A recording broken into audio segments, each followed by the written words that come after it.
Education Conference Report, known as the Every Student Succeeds Act, is a bipartisan compromise to reauthorize and reform our education system. For the past 13 years, our students and our schools have been struggling to meet the rigorous and often unrealistic demands of No Child Left Behind.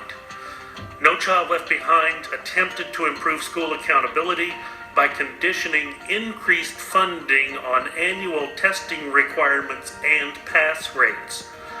100% of students were supposed to be proficient by 2014, with failing schools being required to restructure under federal guidelines.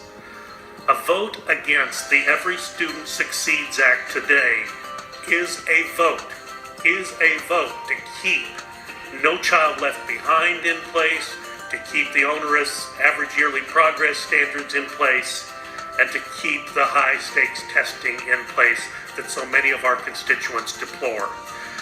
This compromise that was worked out in committee is a vast improvement. Not a perfect bill by any stretch, but it is a vast improvement. And really, for the first time, it moves control back into the hands of states and local districts where it belongs. It eliminates the waiver process by repealing adequate yearly progress, the federal accountability system. For years, school boards in my district have been requesting relief from having to obtain waivers from the Department of Education. This bill will allow local districts to set their own testing requirements and standards to determine whether a student or school is struggling, as well as how to improve. Common Core incentives are eliminated. Let me repeat that. Common Core incentives are eliminated. The federal government created the federal education regulations and mandated their adoption by withholding funds from schools. This intervention is another example of the federal government prescribing its best practices over those schools and teachers who every day get up and go to work to do their best. They know their students. They know how best to teach them. Under the Every Student Succeeds Act, this stops. This bill also provides new state funding flexibility by allowing states to determine how to spend their federal dollars, on average 7% per year. My state, this is more than $225 million annually that the state will be able to allocate in the most effective and the most efficient way possible.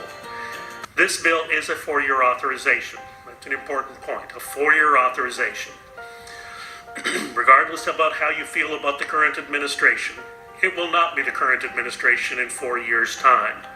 That will allow the next administration, whoever he or she may be, the opportunity to better evaluate education programs, and my hope is to continue to reduce the federal role for our students, schools, and teachers in Texas and throughout the country. Mr. Speaker, I'll reserve the balance of my time.